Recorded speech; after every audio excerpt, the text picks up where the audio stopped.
Hey, you doing, everybody, and welcome. Apologies for any delays over on YouTube. For some reason, wasn't connecting, but hopefully you can make it over to our Facebook, Twitter, Twitch. We're on about 8 different platforms and also LinkedIn Live. So hopefully you made it over there and welcome. And if you are in the chat, say hi. Let us know where you're from. I'm Peter Schwing. I am the CEO and co-founder of NIBAC Media, which operates Music Industry City and the Future Music Forum Barcelona Conference. Today, this is the final warm-up series as in partnership with the New York City Mayor's Office of Media and Entertainment for their June is New York Music Month. And we're going to talk about some of that in just a moment. We have a special guest, Shira Gans, who is the Senior Executive Director of Policy and Programs at New York City Mayor's Office of Media and Entertainment. And she's going to give you a little bit more info, just for 60 seconds about what's happening this June in New York. Peter, I'm really excited for today's warm-up series. I'm Shira Gans from the New York City Mayor's Office of Media and Entertainment. We're the city agency who supports all the creative sectors, and I'm the person who created and curates New York Music Month. So really excited again for our last warm-up series, and thanks to Peter and all the speakers for making that happen today. And I'm really excited for New York Music Month, which kicks off June 1st. We have a ton of series like the topic today, lots of resources to help musicians understand how to improve their business, their art, how to make more money. We have free concerts, workshops, panels. So check out the website. We'll put it in the chat. And I really want to plug our upcoming big annual conference happening this year, June 7th, partnership with NYU Steinhardt Music Business Program. And that'll be at the Kimmel Center running all day. So it's free, but there are limited tickets. Check it out on the website and reserve your spot now. Okay, everybody. See you later. All right. Thank you, Shira. And, there's so much support that the mayor's office is doing for New York City and the music industry. So with that being said, let's get into today's topic. Today, we are going to be talking about maximizing your revenues. So how to make money as a musician, maximizing your revenues. And to kick things off, we're going to bring everybody on just one by one here. But this woman is amazing. She actually wrote the book on maximizing and collecting all your revenue streams. It's called How to Build a Sustainable Music Career and Collect All Your Revenue Streams. Let's welcome Emily White to the stage. Emily, how are you? Good to see you. Hey, Peter. Great to see you. Thanks so much for having me. Yeah, glad you can make it. So what, I know you wrote the book, How to Build a Sustainable Music Career and Collect All the Revenue Streams. It's a lot of words and a lot of syllables, and it's so important. When I read this, I was like, wow, I wish I had this book years ago. So tell us a little bit, tell everybody a little about the book and why did you write it? Yeah, definitely. So musicians kept asking to get coffee and pick my brain. And I was having the same conversations over and over. So I was like, why don't I write this down for everybody? And then it can help even more people. And simultaneously, I've since retired from artist management, but I'm a partner at a management company and managed artists for decades. And the last few artists I took on for management, I was finding money for them left and right. And so I realized that if that's happening to national and international acts, then what about everyone else? So those are the two halves of the title and why I wrote the book. Right on. And again, like when I read through it, and it's you take it from like different levels as well. You discuss you talk about some marketing in there, and you talk about like, hey, if you're just starting out, here's some levels for you. But if you have some, there's some more, career, and you have some more finance, and you're capable of investing in certain things. And it's like, that's what's really great about this. It's not just for one, career level. It actually covers quite a number of levels. Yeah, it's so true. Like if you are just starting out, the whole book takes you through the entire modern music industry from recording to release and ensures that you're not missing any revenue streams along the way. So I'm just trying to think who I just met. A young artist from South Korea who was just putting out her first music. I'm like, great, you could do everything right from the beginning. But I also meet artists in like their 70s who use the book to go back and clean up their whole catalog. So, if you're doing this all yourself, I feel cheesy saying this, but it's true. The book is for you. If your goal is to build a team, this is the best way to attract a team. It's going to teach you how to build your career to do that. And if you are signed and you have a team, around you, I would almost argue that you need the information just as much because team members can come and go, companies can get sold, God forbid people pass away, right? I was interviewing Lachi on season 2 of my podcast and talking about her amazing career growth, and her manager died of COVID. So if you're just relying on outside people and resources, like, the only thing constant in life is change. So thank you. That means a lot coming from you. And it definitely, fits no matter where you are. Yeah, absolutely. And that's a great segue to bring on Nicholas Judd here, who's the founder and CEO of Left Brain and Royalty. And because you talk about your team. So during today's, we're just going to have a conversation. So for anybody in the chat, you can feel free to ask questions as we're going along. So you can just drop something in the chat and we'll look at it like, hey, let's talk about it. So that's what this is all about. It's not a bunch of talking heads just asking questions, and we're going to be having a conversation. So feel free to ask away. But you talk about the importance of your team. So I'm going to kind of be the manager in this discussion, and Nicholas is the business manager. So Nicholas, we talk about building the team. So why don't you give us a little background, what you do with Left Brain and Royalty, and then talk about the role of the business manager in this equation. Sure thing. Thanks, Peter.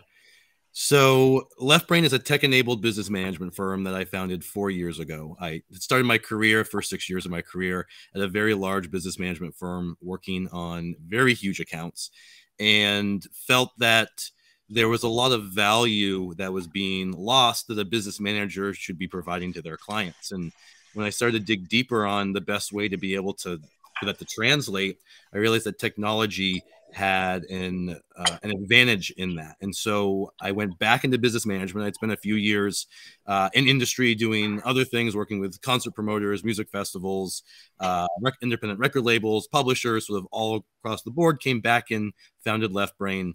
And since then have grown it into a sizable boutique. We have 8 full-time employees and another 3 or 4 part-time employees. And we work with artists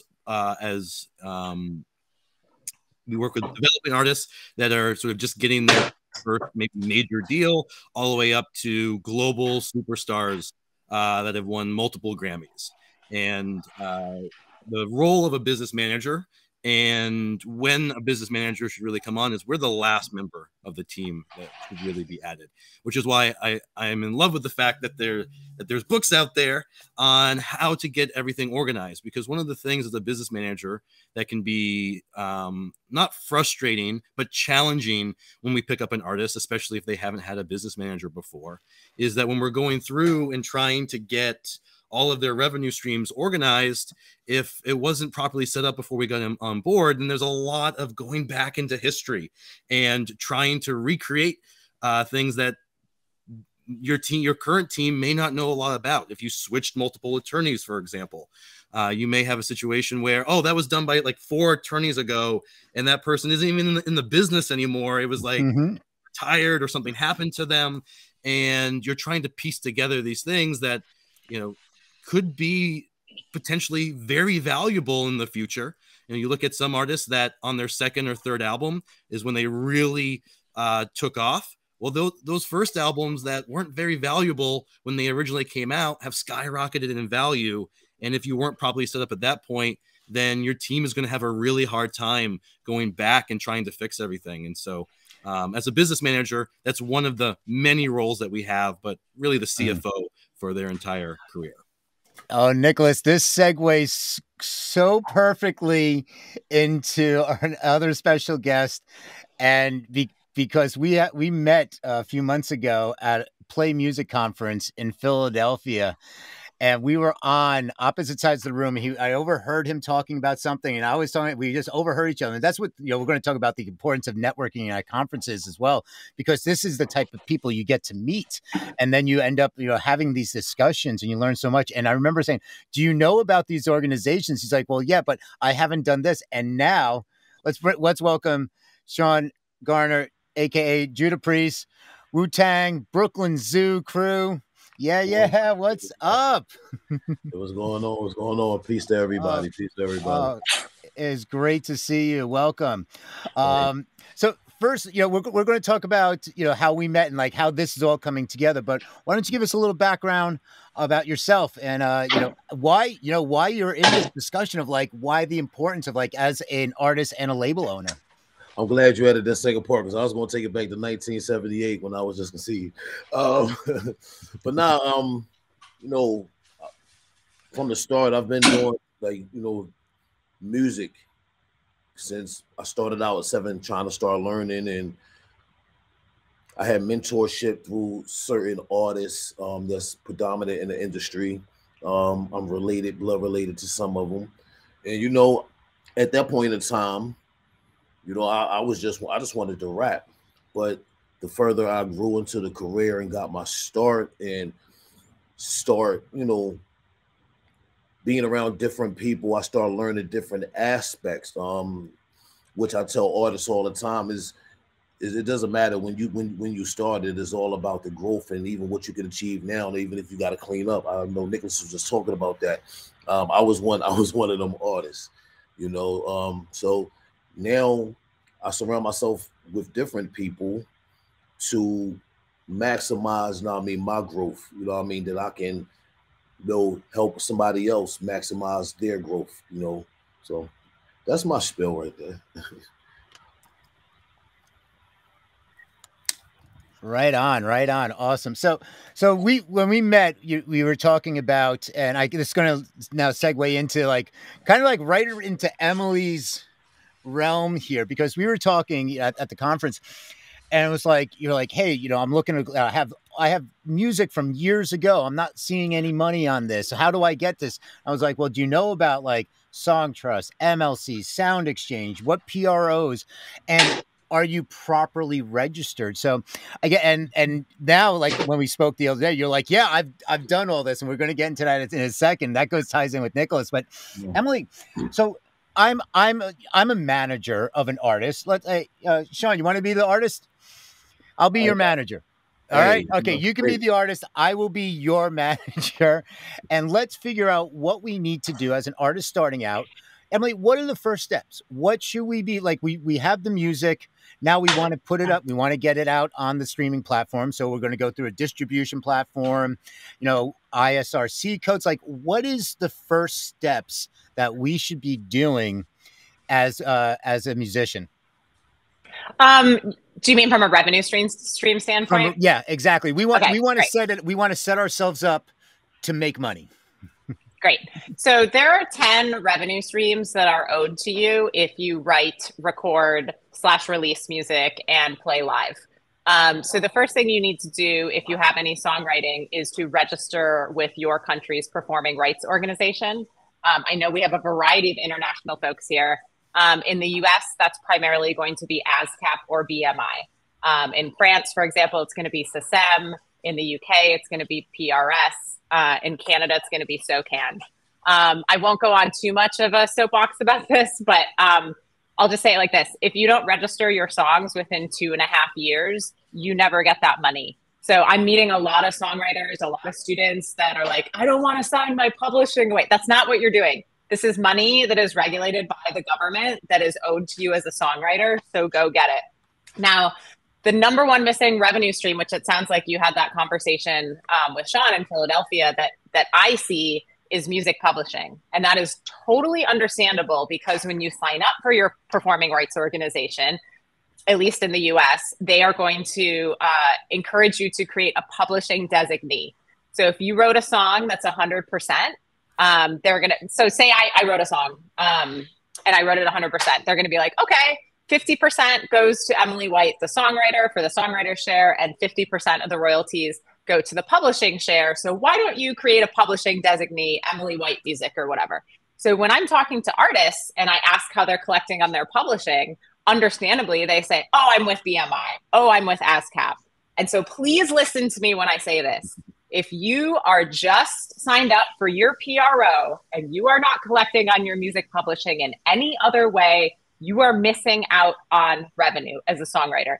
If your music is being streamed, covered, sold, any of the above, which is pretty much everyone, right?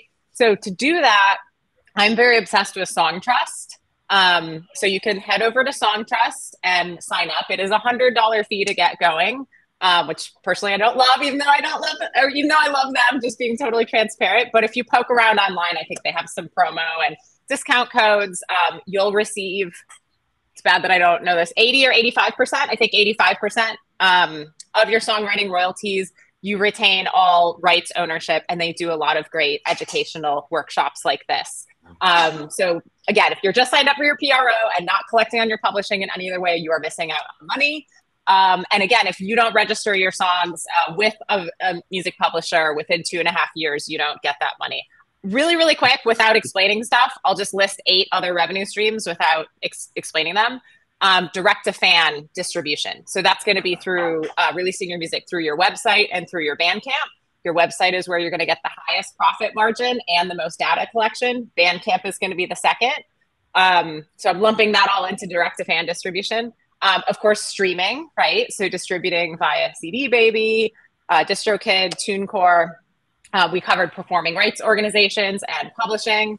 Sound Exchange, please make sure you go sign up for Sound Exchange. If you don't do so within 2.5 years, you will not get money for your music being played on Pandora and Sirius. Patreon is going to be like your online fan club. Have an online merch store and push it. Live performances and webcasts I would consider to be 2 separate revenue streams. And then don't forget live merchandise. And then really quick, then I'm done. I also have a list of 12 bonus revenue streams where you kind of have to go and do something. But what I covered, like I said, is if you are recording/releasing music, playing live, and yeah, those things basically. I'll add some stuff in here as well to Emily. So Sound Exchange is about 2 years, as Emily said, but ASCAP and BMI is actually 9 months. So every 9 months is all they'll go back. I mean, so Royalty, the other company that I run, is a tech company where what we're able to do primarily for really large catalogs that have sold to investors. But the same lessons learned is that we find the sources of the errors that exist in those registrations. So if you register and there was an error, you're not getting paid properly, you can correct that and it will result in prior period payments coming through, but only 9 months worth for ASCAP and BMI. So it's even more important. One also point with Song Trust, which I also love, and I think especially for independent artists is a must. So they do lock you into a 1-year term. And so if you have some traction, you have a manager, you have an attorney, and you're starting to shop deals for publishers, you want to be strategic about that, because what you don't want to do is lock yourself into a 1-year deal and then 2 months later try to get a deal with a major publisher that's going to come with an advance, because Song Trust won't give you an advance. They don't have that type of infrastructure. They're just collecting on your behalf. And so if you know that you're not going to be going out and shopping for a publishing deal for at least the next 12 months, then it almost should be a requirement. Like it's amazing to me that they don't have like a deal with TuneCore or DistroKid that automatic, or do they? They do, yeah. Oh. But without getting too into the weeds. Oh. Yep. Did we just have a little freeze there? Okay. I froze. Yep. So okay. All right, she's back. There we go. Okay. I actually encourage, so when you distribute through CD Baby and TuneCore, they have a box that basically says, want to make more money? And it's basically, it is opting in to collect your publishing administration. And so a lot of people check that box. And I just discourage them to do so because, to your point, if you're distributing through CD Baby or TuneCore now, but then you sign with a label or a different distributor, your publishing is going to be all over the place. So just keep it organized. Try to make your life as simple as possible. And absolutely, to address Jessica, sorry, Peter, to address Jessica's question in the comment in terms of who gets that money.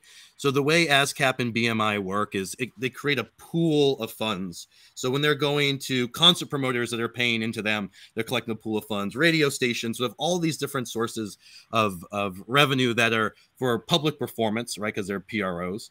Then they create this pool, and some of that money will go directly to the artist if you submitted your set list, and we can go into the details on what exactly that entails a little bit later. But the rest is based off of market share. So they'll look at play counts at radio stations and all this other things, and they'll issue those payments out. So if you're not registered, your song's got a value of 0. So at that 9-month mark, they're paying, everybody else is getting a portion where some of that would have been allocated to you, but now isn't because they didn't have that information. Yeah, absolutely. Okay. Great. I just, So one of the can I add one thing about Song Trust that I absolutely love? For those who don't know what the ISRC codes and everything, once you register with your society and you go register with inside Song Trust, they have a very easy position for you to register the song after you upload all the information. To search your name is going to bring up your Spotify account, and it's going to allow that traction. So if you don't know where to look for the ISRC or the product codes and everything, it is literally right there. That's why I love Song Trust. Right on. Yeah, and so when we spoke about a few months ago, you were talking about like I got to go do this, I got to go sign up. So and Emily brought up a great point about like, and also about like, hey, you do it right at the start. So again, we a lot of musicians we all want to create, we all want to produce, we want to get the music out there, but there's that business side that hey, it's not fun, it's not the fun part of it, but it's the important part of it, and that's with almost any business. It's like all the paperwork is not the fun part, but that's how you collect the money. And so collecting money is the fun part. So that's the really fun part. So, Sean, going back to our conversation and, like that was months ago. And then I spoke to you the other day and you're like, yeah, I went and did all that. Let's talk about like all that work. Like why is what Emily said so important to do it right off the bat, and then then Nicholas can take it later on and really look for all those extra dollars and cents. So tell us a little about like what you were doing for the last few months since we spoke. So the answer to this question is a little bit two-folded. Emily, and I love what Emily spoke on with this, and I say it's two-folded like this. My percentage on what it necessarily takes as an artist, the recording and everything, that to me, that's the minor part. Everything else, pertaining your career and your artistry is the majority part, which means that we have to learn, exactly what needs to be done and how to do it to produce a better workflow. So that's one. So what I've done since the last time me and Peter spoke, we was at the Play Music Conference. We had the conversation, and I was sharing, the things that I was already doing. And he heard me talking. He's like, "Well, do you know about this?" So I looked into it. About that was I knew about Song Trust. I actually had it, but I never used it. And he also told me to look into the MLC, which was another company that was literally at the Play Music Conference. So after me and him spoke, I ran over to the representative at the MLC. So from that point, and shout out Rob Swartz. I gotta, he put that amazing panel together. Whereas though now, I've been in the game for over 20 some odd years. I've experienced a lot, and what I've learned is like you have to learn. Like don't just depend on somebody else. If you want to have a team, be your own team, and then add somebody else, and y'all share like minds. So I'm gonna say that real quick. So what I've been doing is, I went back, and I did my own audit. And it's crazy. And I'm not scared to say this. I got a royalty check for the first time in my life that was at $23. And I'm like, why? And I looked into my database. It said I have 177 songs. It didn't hit me right there. But then a couple minutes later, it hit me. I have way more than 177 songs. So now I'm Googling. I'm going to the search repertory on BMI and ASCAP. And what I've noticed is a lot of the songs with said group, or matter of fact, said groups, never was registered. I have been on predominant albums. It was never registered. From 2000, actually from 99 to right now, the majority of the records that I've been on has not been registered. And if it was registered, it was just my IPI number with the wrong name and no PRO. So I've been looking Nicholas is shaking right now. Nicholas is like, he's like, this is my nightmare. Well, no, this is exactly why I founded Royalty. Was how much time did that take you? Okay, so put it like this. My discography alone of released music is over 500 to 600 songs. Yeah, you're talking what, 100 hours, 200 hours, maybe more. So I'm gonna get there. So let me say this. I look the same thing that y'all was saying about the 9 months to the 2 years. I knew that. So I looked at the most recent songs, even the collaborations that I have done, to see like the time limit for registering. I registered those songs myself. It took me a month to register the majority of my songs. Now, I gave everybody proper due. Even if it wasn't my song, I took a less percentage of what I think I was guaranteed. I found date information. And what I found out during this process is a lot of artists don't even know to register songs or don't know how to register songs. What I also found out is the companies that they associated with, signed to, does the same thing. They don't know how to register. And I don't want to say the majority is like out of the United States, because the United States is literally the same thing. So they're like even killed. Now, what I did do is I got 2 songs with Snoop Dogg. I definitely looked at that estimated time. Yo, big bro, boom, I'm doing it. You know what I mean? And it's been working, but that goes also to, again, the people you surround yourself with. It doesn't matter how long you have been in this game. If you can find people that you can gravitate and learn, you should, like, that's the key word in this business.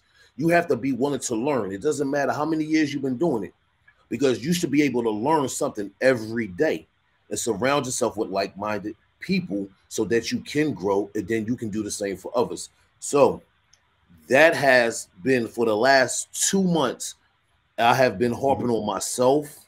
And once I've learned it, it became an easy workflow. I really get ready to release a song.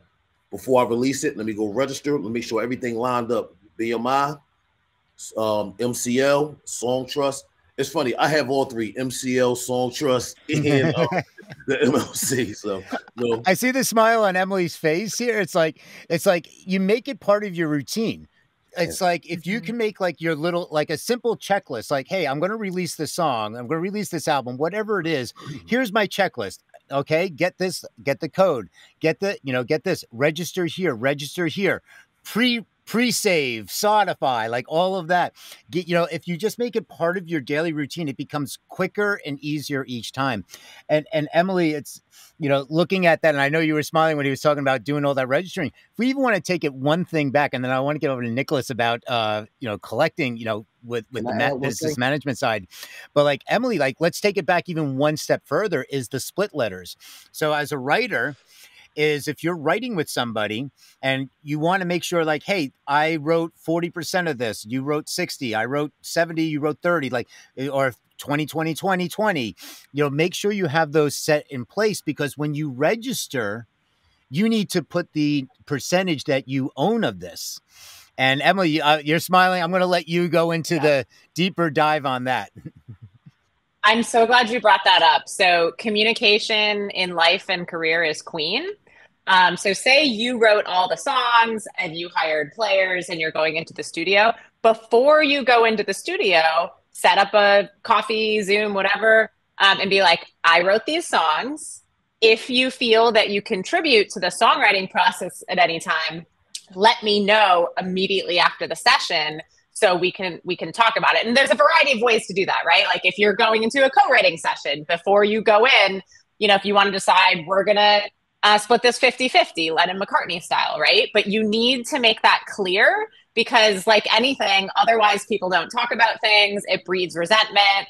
6 months later, someone's like, oh, I wrote on that, or I wrote this. And it can cause big problems, right? Like that happened to Lauryn Hill in the 90s with the miseducation of Lauryn Hill. It's like, it becomes like the big, one of the biggest albums ever. And suddenly people are like, I wrote on that, or I did that beat or whatever. So you have to have clear communication. And then when you do decide that, whether it's after the session, like the first scenario I gave, then you need to either write it down. The old school way is a split sheet where you would literally write it down, sign it, and add the percentage that you wrote. Oh, and let me add really, really quick. I've been privileged to work with some of the biggest songwriters in the world who could command a higher songwriting share on songs they didn't write as much on, but they don't.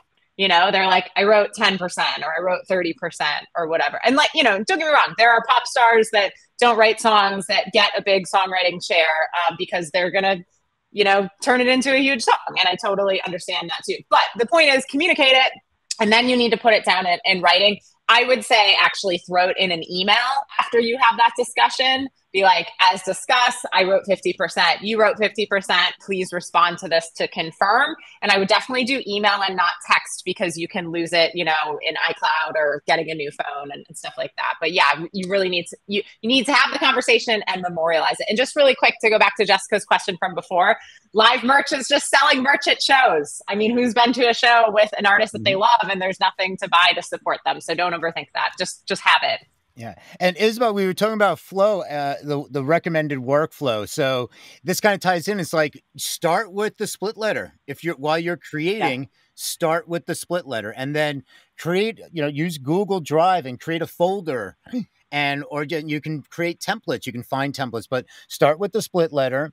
And then what would the next steps? I mean, Emily, I guess Emily and Sean, it's like, Sean, you were doing all this after the fact.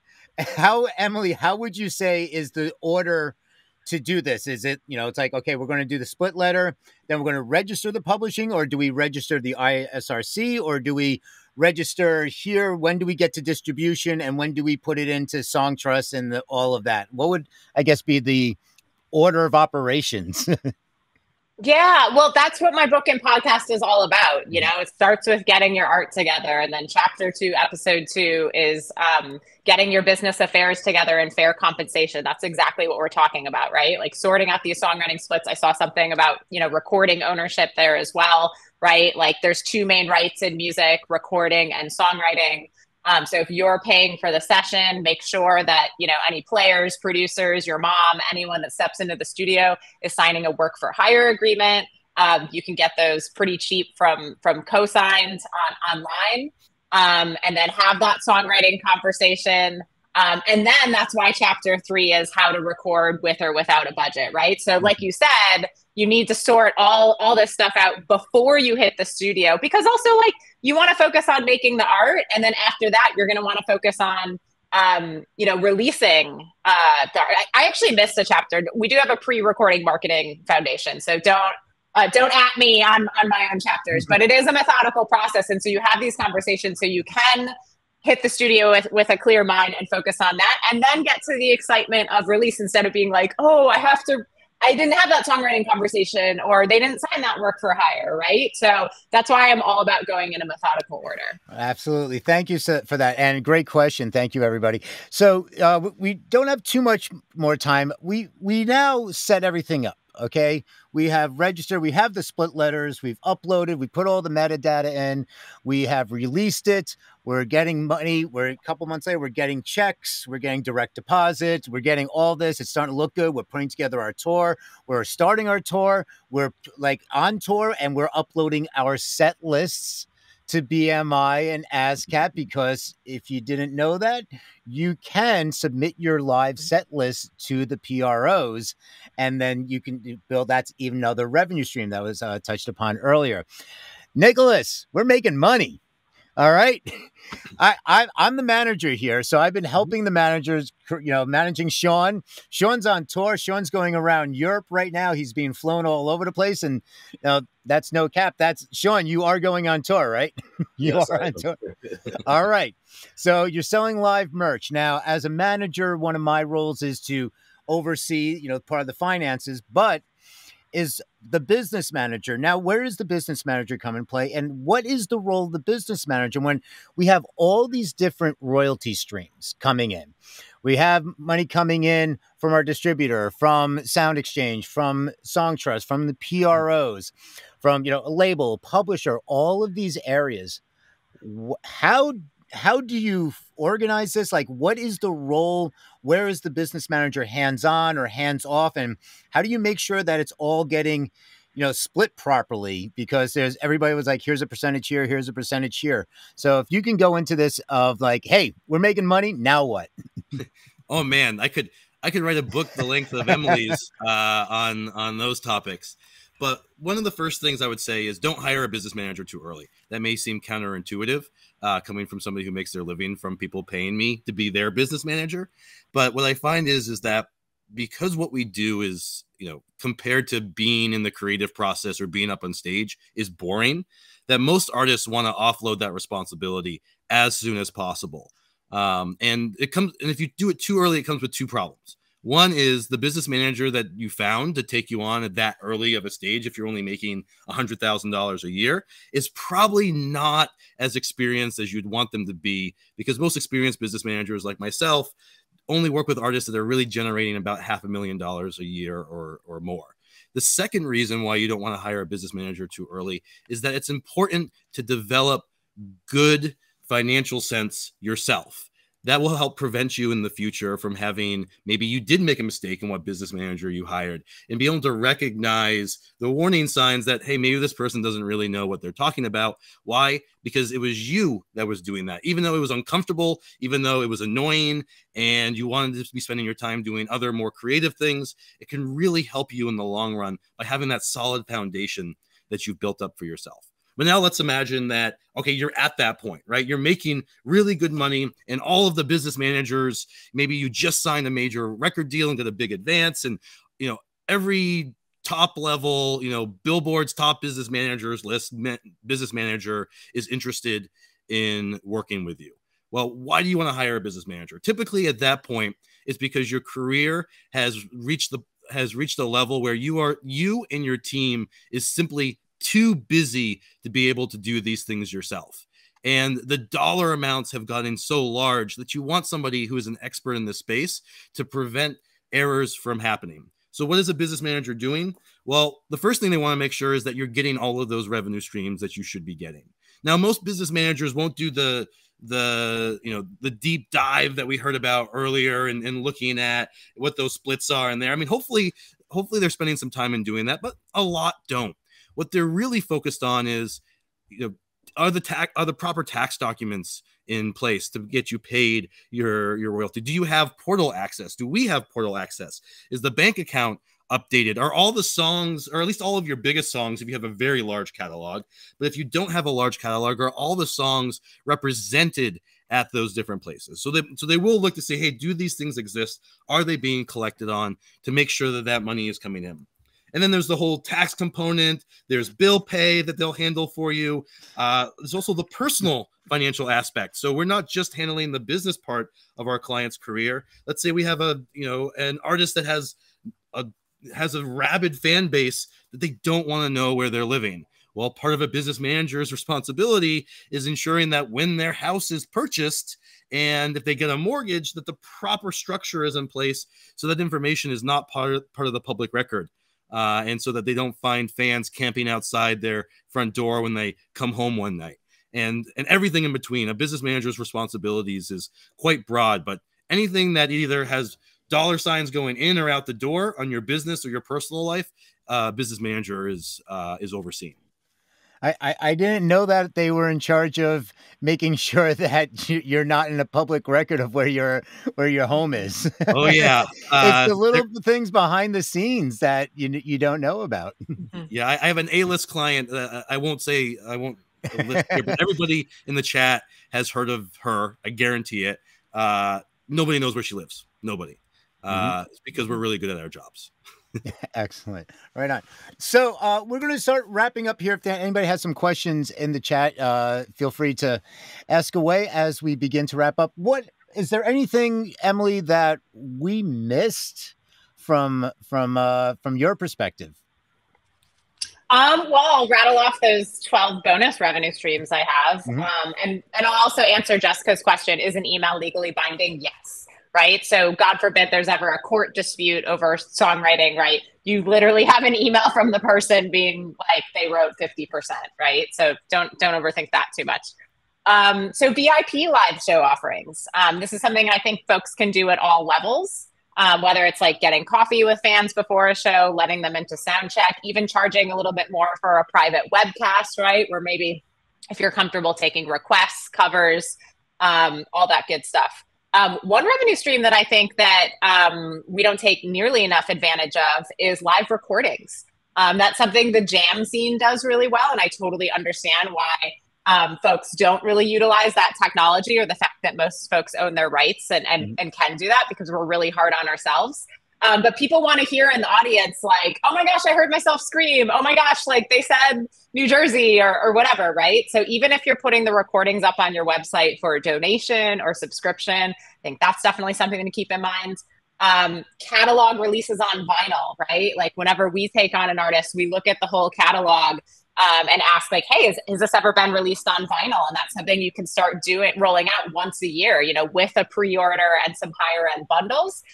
If you're selling a few hundred pieces of vinyl, which is a lot, you can also contact the Coalition of Independent Music Stores, and they will buy vinyl from you directly and distribute it to record stores worldwide. Sheet music books. I won't get too into the story, but I worked with the Dresden Dolls for a long time, which is a keyboard drum duo, and we used to get requests for sheet music all the time. And the singer of the band, Amanda Palmerst, put together a sheet music book for the first album that also had like photos from the recording, handwritten lyrics, and it ended up being very expensive because it was so beautiful and had all that stuff in it, but ended up retailing for like $50 because it was so gorgeous. And that meant that fans who couldn't read sheet music were actually buying it as a coffee table book or a merch item. Music lessons. I know plenty of artists at all ages that give voice lessons over Skype or drum lessons. So if it's good enough for drummers and Nine Inch Nails and the Violent Femmes, it's good enough for the rest of us. Podcast revenue, that can be challenging. That comes in with like sponsorship and growing a following. But I love it when artists start podcasts to have a deeper dive with their audience, kind of like to go beyond social media.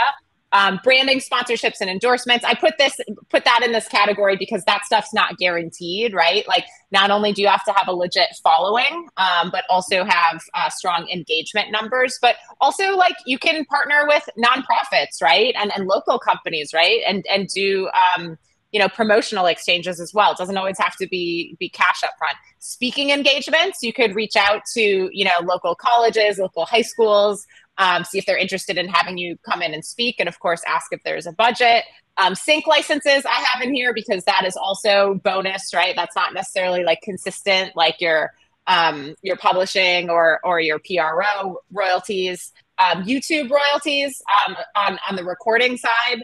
You could use the company AdRev, or I really like IND Music. I will, in the second edition of the book, I'll probably move that to the first category of revenue streams because that is owed to you. And of course, playing on other artists' recordings and shows, as well as producing, mixing, mastering, remixing, and arranging. Wow. Woo. Dang. Yeah. Woo. Can you see where I wanted to save my breath and not have this conversation over and over? So I'm like, I wrote it down. It's also the #1 music business podcast in the world. So that info is out there for free for everyone. Right on. We're gonna have everybody shout themselves out in a minute, so everybody can find out what you're doing. But Nicholas, is there anything that we missed from your perspective? Advances. So sort of one of the first times that an artist may feel like they've actually made it, right, is when they go and they're able to get that either record deal or publishing deal, or heck, maybe your management was able to convince BMI to give you an advance on your PRO royalties, which can happen. What I see a lot of the times is that when that advance goes out, an artist may view that as, hey, this is my money. This is, this, I can go in and spend it now. And they find, and the advance doesn't last only a handful of months because the artist's spending habits have increased because they see that very large amount in their bank account. But the truth is that money is, it is meant for so much more than getting you a larger apartment with a greater rent in a better part of town. It's really meant for you to be able to sink that back into your career and give you the bare minimum that you need to survive, to get to that next level, that next larger advance. And my recommendation is when you receive those advances is figure out a game plan on how you can stretch that out for 2 years. It seems like an incredibly long time, especially given the fact that maybe 2 or 3 albums into the future, but that's really going to give you that safety net so you can make a true run at being a long-term professional full-time musician, and you don't run out of cash too early and start scrambling and have to make really tough but ultimately not great decisions for your career in order to keep the lights on. Absolutely. Yeah, that is so important. Advance is not free money. It's not something that you're like, hey, let me just go. And we've seen this. We've seen like, the advances, and it's like, all right, the next thing you know, they're driving a Mercedes, and then 2 years later, there's really no career, and they're still paying back the label. So, always be careful. Advance is an advance, which has to be paid back. So, Judah, through your royalties, though, through your publishing and your record, you're not going to have to write them a check, just to be clear on that. Right. Yes. Thank you for the clarification. Yes. And that's what we're talking about, making sure everything's being collected and you have all the royalty streams coming in, and we just brought it full circle. Judah, anything that we missed from your angle? Like, I mean, and I thank you so much for joining us. I mean, after that conversation we had, I was like, I really wanted you to be part of this conversation. You brought so much insight from the artist, and you have your own company publishing and everything. So, anything that you think we missed? Well, first and foremost, I appreciate y'all having me on here. I think the most important thing that for me that we missed is which is you said a little bit of it, the metadata and encoding of the waveform to go out for a streaming service on the DSPs and even to radio. So if what's that? You got media base. We also had Nielsen BDS.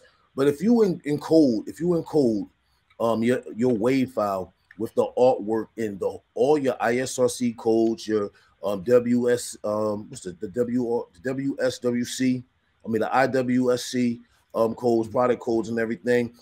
That everything lines up for all your registration is the same codes, each individual one. So when we start talking about tracking and going back to your publishing, we are literally looking at the way that we release the music through any of the DSPs, any digital streaming platform.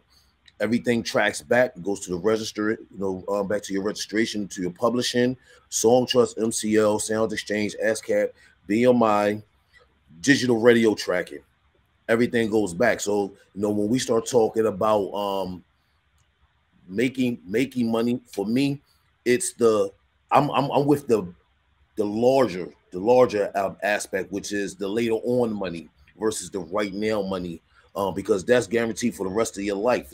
And you got to promote your stuff, and it's more than Facebook, and it's more than Instagram, it's more than TikTok. Even though TikTok is literally paying out right now. That's a whole different conversation. That's a whole different ball game. But you know what I mean? And another thing is, that I think that we missed, and I'm gonna keep this real short. And I'm quite sure y'all can respect what I'm about to say. Putting out reasonable content, knowing your artist. Knowing your artistry, but knowing your audience. You know what I mean? And especially if you were independent versus a major, is two different things. There's a machine behind you here. There's no machine around you here. You have to learn everything, and we got to compete with that. So we got to put out proper content. Cussing, talk about drugs, no. And there's actually, as an independent, will allow you to get on more radio if you just change the way that you write in your content. Is more relatable, especially going to the colleges who radio stations do report, and if they report, it goes back to your publishing. You paid. Right on. Yeah, and if I could, two things, if I could just add in, is one, relationships. Everything's relationship. This is such a relationship industry. And there are people at these companies, the PROs, there are people that do a lot for their songwriters, for the artists. So they host events as well. So if you're a member of an organization or something like that, they host events. You can meet other co-writers, other artists, and you can share experiences. And when you hear about ASCAP, BMI, Song Trust, Sound Exchange, they have so many resources on their websites that are not just about what they do, but educational resources. So you want to learn, Song Trust talks about the other collection societies. Song Trust talks about what to do as a songwriter. It talks about, covers a lot that we discussed today. So does ASCAP, BMI, and Sound Exchange. These other organizations their websites are chock full of information that really can help you. So don't just look at it as like this company that is collecting royalties for you, collecting money and taking an administration fee or something like that. Also, these companies aren't taking your music. Okay, a lot of musicians like, hey, I'm giving up my rights. You're not giving up your rights. You're giving up an administration fee for them to collect money for your rights. So, Emily, I didn't clearly state that. You want to? Can you clarify? Can you be an AI for a moment and say, can you say that better than I did? I'll be a real human. But which revenue streams in particular? PROs or which one? Yeah, it's like they're not taking your rights. They have an administration. Correct. Oh, yeah, yes. Yeah. Yes, that is just money that is owed to you, right? Like ASCAP's been around like 100 years, and these rates are regulated by the government. So go get that money. This is your money. So go get it. We didn't, this was alluded to, but there are other ways to collect on your publishing where you might give up some rights. But that's why I was pushing Song Trust, because a year actually goes by pretty fast. I mean, Nicholas was exactly right. Like if you feel you can go get a publishing deal, have at it. But when it comes to, Sound Exchange, the PROs and Song Trust, that's just money that's out there that's owed to you, that's otherwise going to go what's called the black box and go pay these companies rents and salaries. Right on. All right. So let's, we're going to wrap this up. Why don't we do a quick shout yourself out, as I like to say. So we're going to start off with Nicholas. Tell us what you're working on, what we could look forward to, and where to find you if they want to contact you. Sure. So the big focus for us right now is royalty. We're wrapping up our pre-seed round and went live with our beta this month. Admittedly, we are not targeting artists at the moment. We're targeting rights investors. So if there's any of those people in the crowd, please feel free to reach out to me. You can find me on LinkedIn. I'm pretty easy to find there. Also, Instagram page is at royalty, so at RYLTY, or actually no, it's at useRYLTY.com. At useRYLTY on Instagram. Or you can find us on our website and reach out to us there, which is royalty.io, RYLTIY.io. Fantastic. All right, Judah, shout yourself out. What's up? What's going on? I got a lot in the works. At the beginning of the year, January 2024, I'll be dropping my newest LP, The Legend of Sleepy Hollow Volume 1, Love and Revenge. I'm also currently working on my group / same name as my company, which is 144,000 Chosen Few. We dropping our second album. We finishing up some of the recordings now, along with the Alumni Association project, which is members inside the group. So it's a lot of work. There's a lot of work, and I'm just here for it and doing it the right way. Right on. Excellent. And Emily. Yeah. I know you. I personally know there's a lot because it ties in with New York Music Month, but I'm going to let you drop it. Thank you. Yeah, we are so excited to be recording season 3 of the How to Build a Sustainable Music Career and Collect All Revenue Streams podcast as live tapings in partnership with New York Music Month. So you can come to the tapings at Tower Records' new Tower Lab space in Williamsburg, Brooklyn, starting a week from tomorrow on June 1st. And we're going to have 12 episodes that, like I said, take you through the entire modern music industry from recording to release and ensure that you're not missing any revenue streams along the way. So if you head over to nymusicmonth.nyc, you can see all the topics and Eventbrite, so you can RSVP. And honestly, the tickets are flying. So get over there and come hang out with us. And we will be live streaming this from the podcast YouTube page as well. And I'm at EM Wizzle on social media. So if you want to connect with me there, sign up for the podcast email list. We can get you the live streaming links and all that good stuff. I'm so excited. I'm looking forward to the podcast is great. And we're everything on that, the New York City, nymusicmonth.nyc website. We're also going to have playback of this. So again, thanks for joining us over on LinkedIn. Just we had a little technical issue for some reason. YouTube, I'm still staring at the screen over here, and YouTube's like, it says it's sending, and YouTube's like, hey, there's supposed to be something here, but something's getting lost in the ether. But we will have a playback of this. So everybody who did RSVP through Eventbrite, you're going to get an email with the playback. We're going to have this back. We're going to have it up on YouTube in the next 24 to 48 hours. We'll send out an email, and you also can go to the website, nymusicmonth.nyc, and you're going to see that you'll be able to play back. There's lots of events. There's probably over 60 events that are happening throughout the month, and there is the annual conference, which is at NYU on Wednesday, June 7th. That has a great lineup.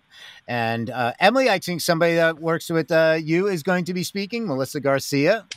So it's going to be fantastic talk on social media. So everybody, once again, thank you all so much. Thank you for everybody joining us in the chat. Thank you, everybody, who asking the questions. You bring so much value, because if you're asking a question, that means other people also have that question. And I want to thank everybody for joining us, and just give a big shout out. All right, everybody, have a wonderful day.